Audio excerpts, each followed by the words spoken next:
My name is Marcus Coleman, President for Reverend Al Sharpton's National Action Network. I send greetings on behalf of Reverend Sharpton, who is no stranger. There's a couple of characters that I just want to bring to everybody's attention. Characters such as Bigfoot, Sasquatch, the Abominable Snowman, the Loch Ness Monster. Yes. These are all fairy tales that my 7-year-old son enjoys as bedtime stories. Now, some are probably like, Brother Coleman, what is wrong with you this afternoon? Why are you bringing up fairy tales? Well, this is what the basis of the FBI investigation is, isn't it? Yeah.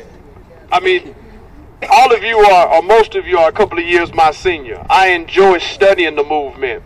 For what I know about Tyrone Brooks and having sat down with him personally and would call him one of my mentors, I say this to the federal government. All right. Show your proof or leave it alone. Right on. Right on. There have been a number of things that people have discussed. Our beloved owner, Arthur Blank, and his stadium. Many of us, including me, can be quoted saying, build your own damn stadium. You got enough money to do it. Right on. But I'm going to close with speaking about Moore's Ford, because that seems to be the consensus for the reason the feds are basically running Brother Tyrone Brooks under a microscope. For the federal agency, I would say this. Matter of fact, I would compare them to old dirty dogs. All right.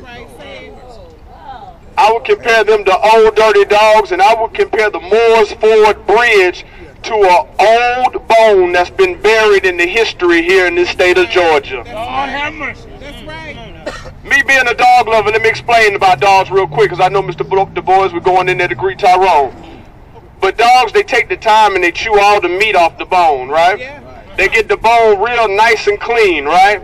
And then they go to the most secluded areas and they dig deep and they bury their bone. That's right. If you don't understand dirty dogs, know this. If you go anywhere in the vicinity of that bone, I mean it's buried, you don't even know it's there, that dog will attack you viciously, let alone dig it up. That's right. What do you think the Moore's Ford reenactment year after year does? It digs up the old dirty bone that has been buried by this state. That's right. Now let's just be honest now. We got buildings that are supposed to be, buildings that were erected that are supposed to be buildings of justice. It's the name of ex-governors that really have been entangled in the history of the Moore's Ford Bridge. Oh, I'm talking about Richard B. Russell. Yeah, that's right. Some people don't want to say the name, maybe because I'm young and I don't know no better, but I'm not really scared of the FBI. One person told me that if the FBI was to do something to any of the colleagues, it would be another person to step in their place. And I'm going to tell you what I told Tyrone Brooks yesterday. Tyrone Brooks told me the only thing the FBI could do to shut him up is to kill him. I said, is to kill him. And if they killed him, which I know we're not talking that graphic, but let's be honest, most of our leaders who step out and are not afraid, either they end up dead or in jail. So I made a promise to Tyrone Brooks, and I'll make it to all the rest of my colleagues here today. All right. And I'm not wishing this, we're just being realistic. Yeah, that's right. If something is to happen to any one of my colleagues, I will step right in that place to pick that torch up and run with it. Last message to the FBI.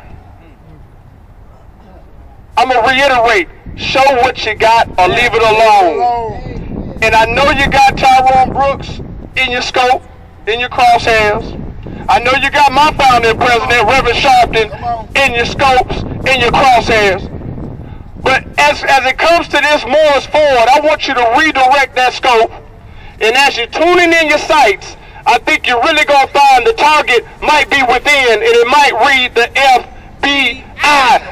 Investigate your own and leave my leaders alone. Thank you. We do have one more speaker, Right. That's the truth. All right. and that speaker, this one has been on the battlefield. I don't see you, I can't call you. If I didn't put you on my list, you ain't there. Please help me welcome our own Senator Gail Davenport. All right. Thank you very much, all of you. I just come today to stand with all of you in support of Representative Tyrone Brooks, a good and trusted friend over the years. He has been a friend of my family's for the past 40 years or more. And I started volunteering at SCLC in the early, I guess, 70s with the late Reverend Hosea Williams and